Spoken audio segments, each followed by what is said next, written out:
all the people that have ever lived on the planet for all of history, billions of people, God knows you. Your Creator knows your name. He hears your prayers. He knows your circumstances, and He actually cares about the direction of your life. I know sometimes it's hard to believe that when things don't seem like they're going in a good direction, or it doesn't seem like God is answering your prayers. But God's plan for humanity is a purpose that centers on knowing Him personally through Jesus. He chose to deal with the brokenness and the difficulty of the world, not by smashing us, not by teaching us, but by transforming us through faith in Jesus Christ to become new creations from the inside out. People who get that Spirit of God inside of them and the light of Christ shines through them, and that is the agent of salt and light that God has sent into the world to make a difference in the world.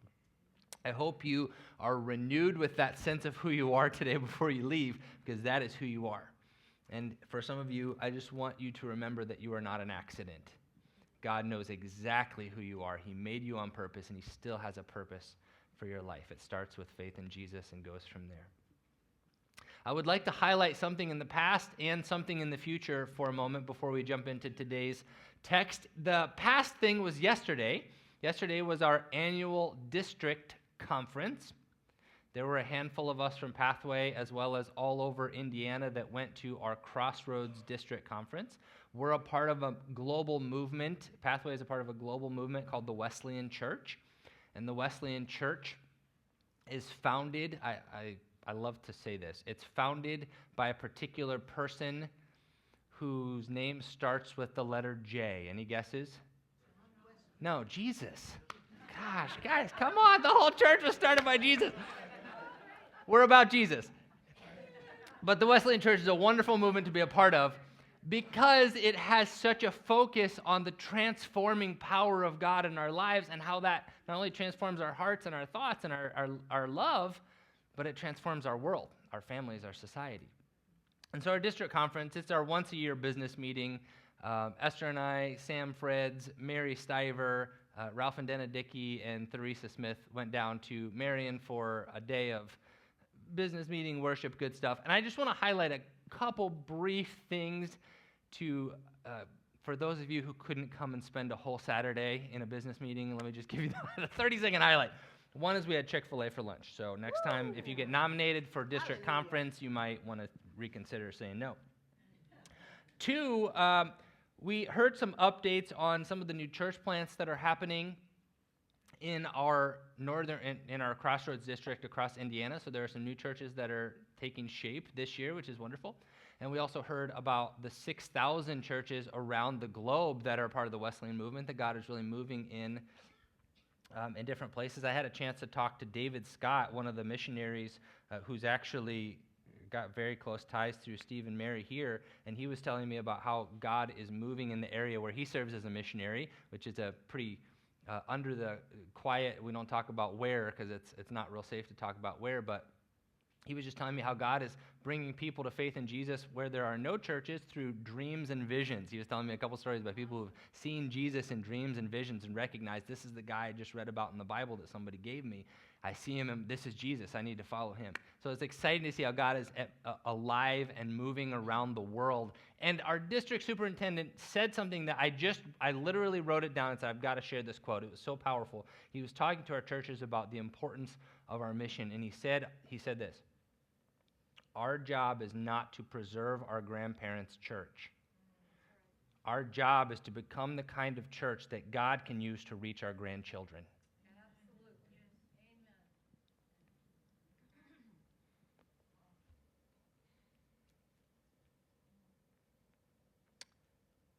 Good to be a part of a movement that has that kind of heart. The thing I want to highlight in the future is a series in the fall that's coming, I believe it's the second Sunday of September, called This Is Your Moment. And This Is Your Moment is a 10-week series that I'm more excited about than anything we've ever done series-wise here at Pathway. I wish everyone I know in the world could come and be a part of the series because it's going to talk about the transformed life there are so many times we know there are changes we want to bring in our life and that God is putting his thumb on saying this needs to change in your life, but so often the pattern of Sunday going does not get the job done. And I know the messages that you hear week in and week out are the most powerful things you've ever heard. I know. But it's not the whole thing. Like there are things that God does below the surface in his transforming grace that we're going to talk about at a deeper level and engage in at a deeper level. So I hope you can be a part of that. And quite honestly, I just hope you can bring anybody who would be willing to join you for that 10-week series because it's bringing together a lot of content from different areas of Scripture and different practices. Last week we started a series on the book of Esther. And Steve, I have to say, if there was ever a cry for an encore, last week would have been it. You just kicked that series off so beautifully, so thank you so much. That was wonderful. And for the next few weeks, we are going to do something slightly different than what we normally do. We're going to spend most of the message time reading the text of the book of Esther. It's a 10-chapter book in the Old Testament, and we're going to read most of it. I've eliminated certain sections just so that we could get through it a little bit more clear. And my wife, whose name is also Esther, is going to be reading this book. And then I'll at times interject some commentary, but the bulk of what we'll be doing is just hearing the text for itself. Now, I will give you a note of warning here. If you're someone who likes to read along, you're welcome to read along. This is in the New Living Translation, but you might get frustrated because we're not going to tell you where we edited out sections. So it'll be like jogging and then tripping, and then jogging and tripping. So just to prepare, you're welcome to jump in. Some sections will be edited and removed, but I'd encourage you even more, if you're able to, just do what the ancient listeners would have done of this book when they heard it. They wouldn't have all pulled out their scrolls and followed along. They just would have tuned in their ears and engaged their imagination and put themselves in the story as they heard it. So I'd invite you to do the same thing as we go along. I have no idea how this is going to go. So we're going to go. He's looking at me like I can do anything about it. Yeah, I don't know how. We've not done this before, but at the service end time, we'll just pause, and then next week we'll pick up right where we left off in the story and do that for a couple weeks. So I'd invite you to just kind of sit back, relax. There's not going to be any hard-hitting applications from this. The book of Esther draws you in its wake, and you find yourself moving without even realizing God is drawing you in the wake. So just sit back and enjoy the reading. These events happened in the days of King Xerxes, who reigned over 127 provinces stretching from India to Ethiopia. At that time, Xerxes ruled his empire from his royal throne at the fortress of Susa. In the 3rd year of his reign, he gave a banquet for all of his nobles and officials. He invited all the military officers of Persia and Media, as well as the princes and nobles of the provinces. The celebration lasted 180 days, a tremendous display of the opulent wealth of his empire and the pomp and splendor of his majesty. This is the very start of the book, and it tells us a few things about Xerxes, and then we get more and more of an insight about this king. And one of the things that we realize is he is very, very wealthy, and he is also, not only does he have opulence, he is really into celebrating it and showing it off. So he has 2 banquets. One of them is a broader banquet, and then he has a more inner circle banquet, but it's sort of just like a party of myself. I just want to get everybody together, show them how great I am, let things just, let the wine flow freely, and let my power and wealth kind of flow all over the place and into the kingdom.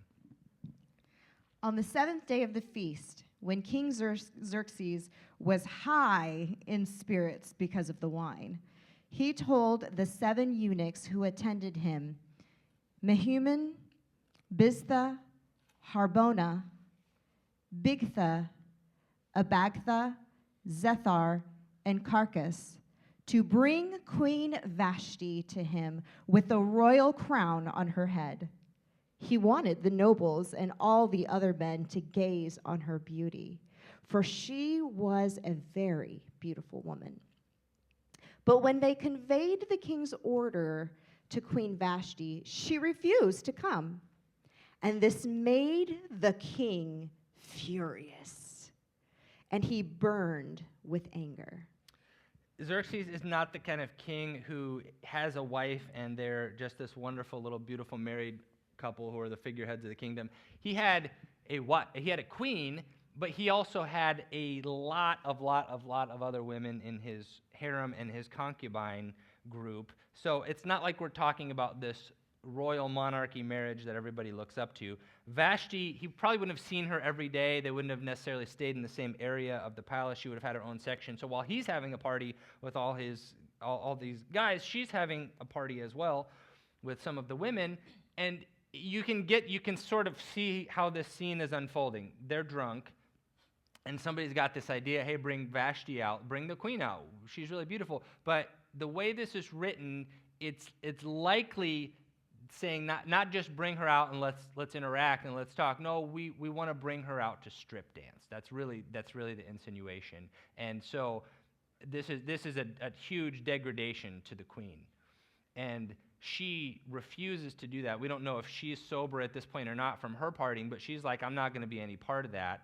I'm not sure if that's sobriety talking, knowing that, hey, I'm not going to disgrace myself in front of this person, or if it's her own emotional not being sober talking, saying, I'm defying the king, could have been at the threat of her life. But for whatever reason, I'm not going to be a part of that.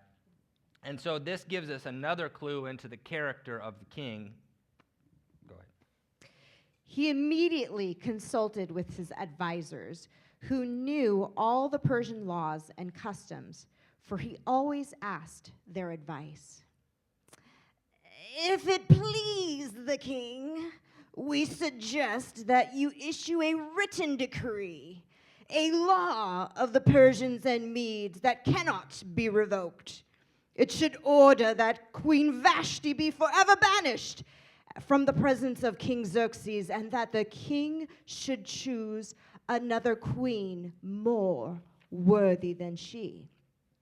When this decree is published throughout the king's vast empire, husbands everywhere, whatever their rank, will receive proper respect from their wives. The king and his nobles thought this made good sense.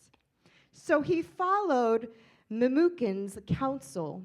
He sent letters to all parts of the empire, to each province in its own script and language, proclaiming that every man should be the ruler of his own home and should say whatever he pleases.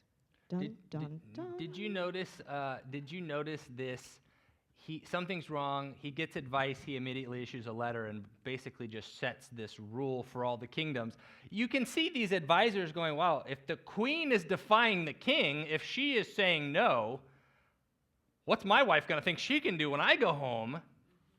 We can't let this unruly wives start having their own opinion and not doing whatever their husbands say. This gives you also an insight not only to the character of Xerxes, but to the culture of the time. And so he not only enforces something with the queen, he ends up unqueening her for this action, but he lays it on real thick and says, no, we're going to come back with a heavy hand. We want men in charge of their homes. So all wives, just beware. So he sends his letter out to everybody, almost it feels like a drunken whim. Wives, listen to your husbands. And I want you to notice this whole setup of Xerxes. He is lifted up as the story of, at the beginning of the story, he's this high king of this huge empire with almost unlimited power. This is a time in history where Rex doesn't exist. It's Rex Lex. The king is law, not the law is king. That came later in history. Whatever the king said was law. There was no challenging of the king unless he was killed or died. It was strictly him being in charge. And this is the way that he's acting. He's power hungry. He's sort of emotionally insecure. He's not making stable decisions. This is the way he's treating his queen. This is the way he's treating his closer nobles and people. But I want you to contrast that for a minute. If you have a biblical imagination, think back to the beginning. What kind of relationship did God establish the way he wanted a husband and wife to interact in the garden. When Israel took a king and were finding leadership, what kind of instructions did God give for that kind of leader? What kind of leader do I want you to be? I want to read to you a passage from Deuteronomy 17. And I want you to just stack this image up against the Xerxes that we have seen. This is Deuteronomy 17:14. The section is called Guidelines for a King. This is God's intent for what leadership should look like. You're about to enter the land the Lord your God is giving you. When you take it over and settle it there, you may think, we should elect a king to rule over us like the other nations around us. If this happens, be sure to elect the king, the man the Lord your God chooses. You must appoint a fellow Israelite. He may not be a foreigner. The king must not build up a large stable of horses for himself, or send his people to Egypt to buy horses, for the Lord has told you, you must never return to Egypt. The king must not take many wives for himself, because it will turn his heart away from the Lord. And he must not accumulate large amounts of wealth for himself. When he sits on the throne as king, he must copy for himself this body of instruction, the law, on a scroll in the presence of the priests. He must always keep that copy with him and read it daily as long as he lives. That way he will learn to fear the Lord his God by obeying all the terms of these instructions. This regular reading will prevent him from becoming proud and acting as if he is above his fellow citizens. It will prevent him from turning away from the commands, and it will ensure that his descendants will reign for many generations in Israel. This is a heartbreaking echo of what God intended for leadership to look like. And Xerxes is like fallen from this image, is about as low as you can go. And it also gives us this foreshadowing to what Jesus said leadership was like. The one who leads must be like the one who what? Serves.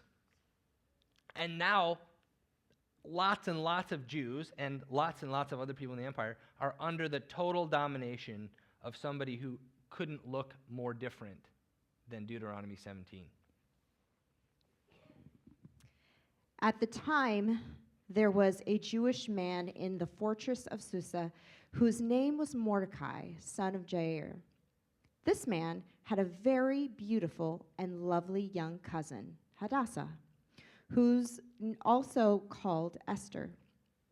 When her father and mother died, Mordecai adopted her into his family and raised her as his own daughter.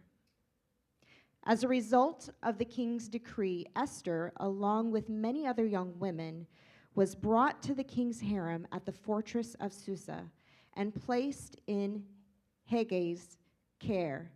Heggai was very impressed with Esther and treated her kindly. He quickly ordered a special menu for her and provided her with beauty treatments. He also assigned her 7 maids specially chosen from the king's palace, and he moved her and her maids in the best place in the harem. Xerxes, to get a new king, basically rounded up every beautiful face in the empire. Every virgin got recruited unwillingly or willingly. And his intent was to have a queen, but this was not a beauty contest. Let me just make it clear. This wasn't like he's going to look at you and say, let me ask you a few questions. This was a one-night stand contest. You had months and months of preparation to make a really good impression for one night. And then if you did, the queen would emerge. And if you didn't, most of those women probably became part of the harem or the concubine group. So, again, not a great leader. Esther's not just. Go ahead. I will continue. Esther had not told anyone of her nationality and family background because Mordecai had directed her not to do so. Every day, Mordecai would take a walk near the courtyard of the harem to find out about Esther and what was happening to her. So now we look at Mordecai is already in a key position. Esther is going to be one of these women that has a chance at being queen. But I want to just set the scene for a minute of all the other Jews that are living in the kingdom of Persia. Her people group, the Jews, which she did not identify openly, she was really quiet about that, but this was a couple hundred years, at least 100 or 200 years after the nation of Israel and Judah were destroyed, conquered, taken over, and most of the people were deported as exiles all over the kingdom. So what we're talking about is a huge group of ethnic and cultural people who are living in a foreign kingdom, but now we're not talking about a first generation. We're talking about several generations past. So we're talking about like World War I. When you get to the era, some of you recognize the transition where there are certain wars that pass where you can no longer go interview a person who was there. Or like we interviewed the last person who knew that war, and then they died, and now there's no longer any living remnants of people who experienced that. There's no longer any living remnants of people who experienced what life was like with the temple, with a national integrity before we were conquered, before we were dispersed. So what they have is stories, and they have cultural traditions to keep their sense of unity, but they're living in a very, very foreign land. And Esther is not one of those who goes back with Ezra and Nehemiah as a small remnant to resettle Jerusalem. And she is not among the minority. There are lots and lots of Jews who are living out their daily lives generation after generation in a very non-Jewish, non-Mosaic law kind of culture. Before each young woman was taken to the king's bed, she was given the prescribed 12 months of beauty treatments. Yeah, I'd like that. 6 months with oil of myrrh, followed by 6 months with special perfumes and ointments. When it was time for her to go to the king's palace, she was given her choice of whatever clothing or jewelry she wanted to take from the harem. That evening, she was taken to the king's private rooms. And the next morning, she was brought to the second harem, where the king's wives lived. There, she would be under the care of Shashags. Can you say that 5 times? Shashags, the king's eunuch in charge of the concubines. She would never go to the king again unless he had especially enjoyed her and requested her by name. Esther was taken to King Xerxes at the royal palace in early winter of the 7th year of his reign.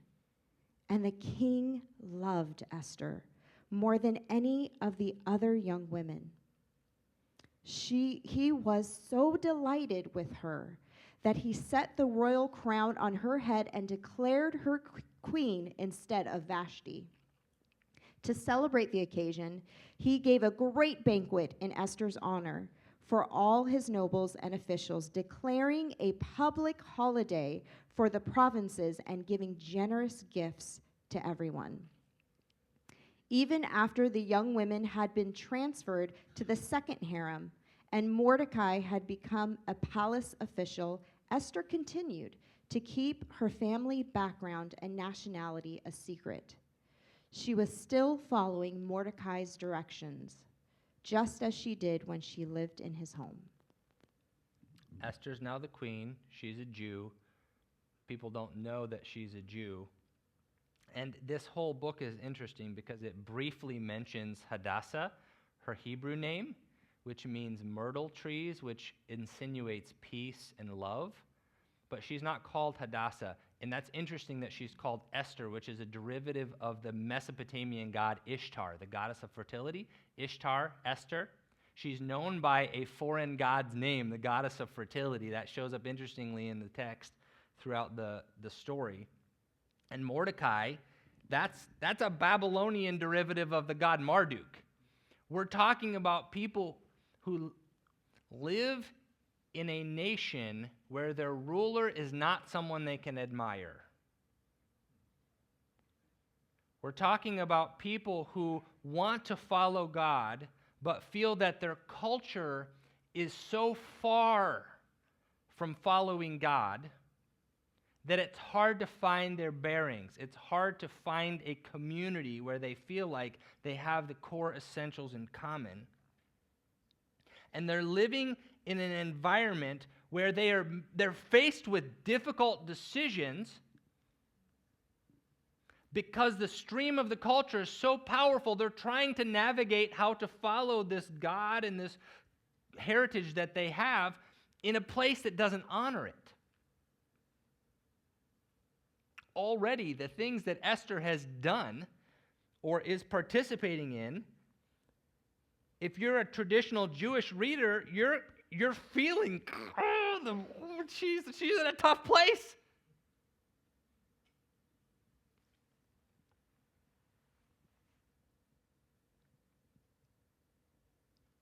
The end for today.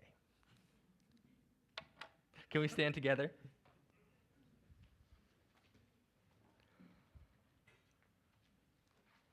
Next week, we pick up right where we left off, and I'm going to mark it so I know.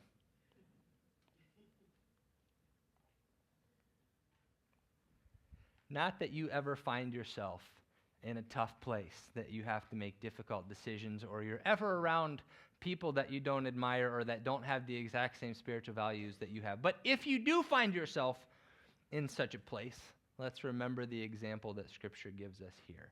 May the love of God, the peace of Jesus, and the fellowship of the Spirit be with you as you go. You are sent.